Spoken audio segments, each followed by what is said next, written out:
Do you think it's a moral obligation to have children then, with all of this sort of folded together?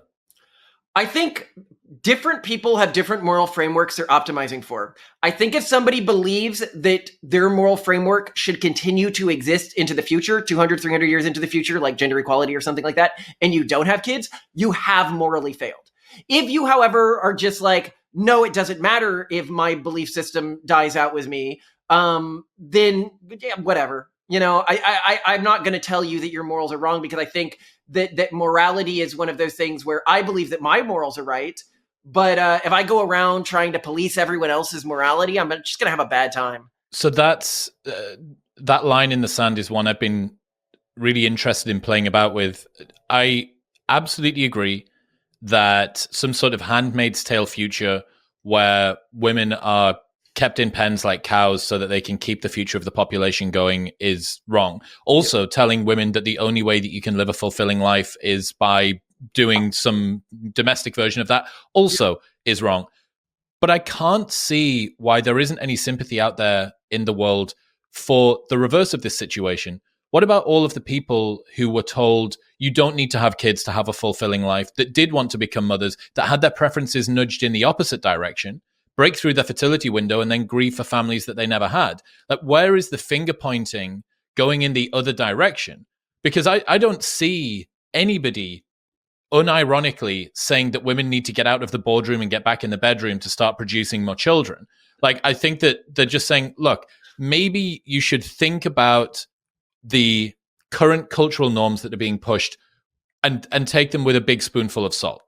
Yeah, and I think that a lot of statistics women just aren't familiar with, things that made my wife feel a lot more comfortable. If you look at studies, not all studies show this, but a number of them do, is that households with two working parents, the kids actually perform better academically and have better emotional health than parents with stay-at-home. It's a small effect, but what I'm saying is that I think that there's this intuition that only the traditional way of doing things is correct, and that the truth is what is correct is whatever ends up working in the long term for human civilization, because nothing is really working right now. And so I just encourage people to, if they think I can't be a mom and in the boardroom, I would encourage you to rethink the way you're structuring your family, rethink the way you're structuring finding a partner. Earlier we were talking about dating markets, and one of the things that our foundation is doing is we're working to try to create and promote new types of dating apps, maybe even recreate the London season, something like that, but that travels between places like the Olympics, where you have, a bunch of the single people go, but there's some rules that make it harder to just have a really low switching cost between partners, which is one of the big problems that we're dealing with right now. So with a lot of this, it's about experimenting with new social technologies and understanding that there probably are ways to have it all, much more than I think people want to accept, because it requires trying new things and being called a freak by other people.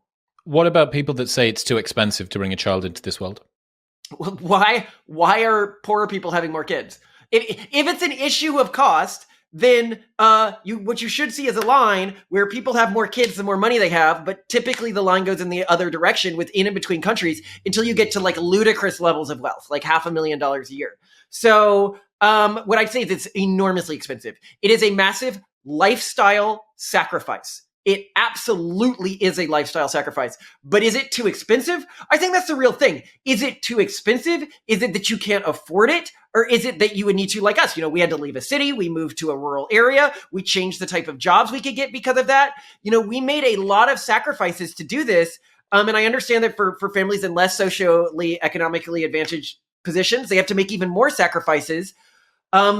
But when a family decides they want a lot of kids, they do it. And I think in addition to that, this is another area. One of the projects that we worked in was Project Eureka, which was a town for like single moms that had kids and other people who had kids and who wanted to co-raise kids. Because there are social technologies we can try. And I would really like to see these commune systems and stuff like that begin to pop up more, because I think as an investment prospect, they are a really good long-term investment prospect if you look at the model that I was talking about earlier. The challenges of the reason that people say it's too expensive to bring a child into this world, I don't think that they're talking about the cost on their finances. I think they're talking about the cost on their freedom. Oh, and yeah. it's if you look at the reasons that are given for a lot of non-daters at the moment, for people that are checking out of the dating market. It's just got better things to do, not wanting to lose personal freedom. There's this huge study that was done by Pew, and it just came back that people were just distracted. So what it seems is that if you are more financially enabled, there are more things that you can do with your finances, which means that you can go abroad to Bali. Why not go to Bali for 2 weeks? Well, if you have the kid, you can't go to Bali for 2 weeks. That the girl with a list thing, which you must have seen that came off TikTok, a girl printed out 350 reasons not to have a child and then printed them all on a piece of paper. And the reasons ranged from stuff like child is literally a parasite inside of you to can't wear my cute high heels anymore, can't do brunch on Sundays. Yeah, so I want to get into this. I'm really excited. So there are, I think, two core reasons that people don't have kids within the category that you're talking about here. It's because they're optimizing for their personal happiness. Now, this can be broad satisfaction, contentment, whatever word you want to use, but it's some sort of emotional optimization, or they're optimizing for their own position within a local status hierarchy.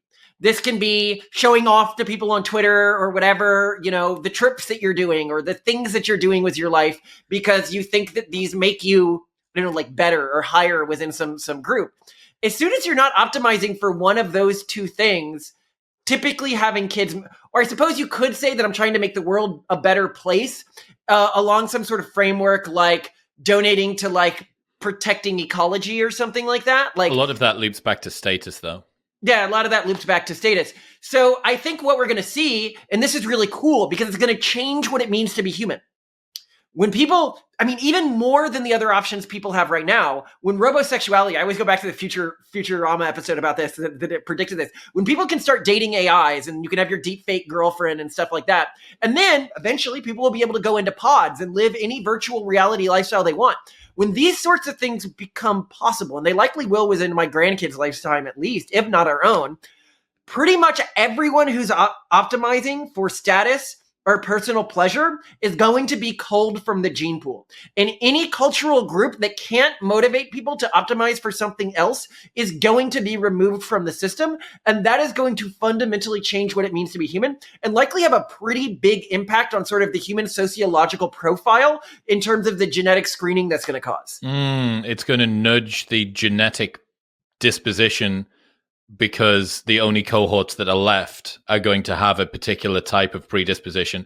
And over time, that's going to, right? Yeah, that's really, really interesting. Because, you know, we all have this balance between hedonic pleasure and meaning that we seek in the future. You know, it's most parents, I don't think, if you were to test them on a minute-by-minute basis, it's not the most pleasurable thing in the world to raise a child. Looking at some of the studies that I've seen, it's not massively pleasurable, but it's incredibly meaningful. And, you know, there has to be some sort of a spectrum where on one side, someone lives for a life that in retrospect, they're glad they lived. And on the other side, someone lives a life that moment to moment, they're happy that they're living. And, you know, that spectrum between the two, am I living for a future that's meaning or am I living for a now that's pleasure? Yeah. Oh, I'm so excited. Well, I love what you're getting at here, which is how do you balance these two? And the really cool thing is that biologically, we're already optimized to have kids. And I think a lot of the unhappiness that comes in society today is that people forget that all of your ancestors had kids. They had sex and they had kids, or almost all of them did, right?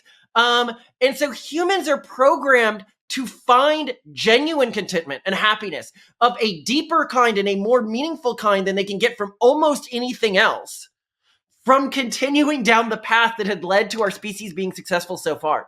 And I think when you look at a lot of influencers right now, if you look at a lot of unhappiness, they are showing people what people are sort of biologically optimized for right after they go through puberty, without people realizing that that optimization program changes as you get older. I often, there was a joke that I got in trouble for on Twitter, which is to say that, I don't know if you know Blippi. He's like a Blue's Clues sort of character who dances around fire trucks for kids and is like, yeah, I'm driving a fire truck. I'm playing in a dump truck. I'm playing on a playground, you know, and kids are like, oh, this is the perfect life.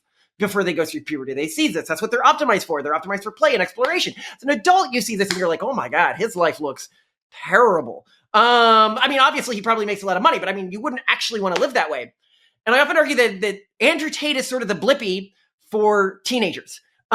This is what a teenage boy thinks is the ideal adult life. But to an actual like grown man, you see this and you can see sort of the deadness within his eyes. And he's like, yeah, I have to like please multiple women a day or they'll leave me. And then I won't be able to maintain sort of the thing that I built up. And I'm like, oh my God, I can't even imagine like having to just like have a routine of constantly having sex every day so that I can at a base level maintain my economic empire. But to a young boy, this sounds, oh, that's the best. Because humans go through a second puberty when they have kids. Your testosterone drops dramatically. You begin to gain happiness from different sources, and it's a deeper kind of happiness. And with young women, it's the same thing. With young women, they get told, oh, you're going to love traveling the world. You're going to love, at a certain point, this stuff just becomes droll, you know? Because you were biologically programmed to want to, now, not everyone is, you know, people's biological programming is a bit different. You know, I can say that on average, human males are biologically programmed to find human females attractive, but obviously not all human males find human females attractive. So a few people don't go through this shift later in life. But when you optimize around the things that give you happiness when you are a teenager and your whole society tells you to optimize around those things, you hit middle age and you're like, why doesn't anything really make me happy anymore? Why aren't video games making me happy anymore? Why aren't the things I used to do? Why does these status games not make me happy anymore? And it's because your culture used to tell you, hey, you need to move on to your next stage of life, but you don't have that culture anymore because you're in this bubble. What's happening, people? If you enjoyed that, then press here for the full, unedited episode. And don't forget to subscribe. Peace.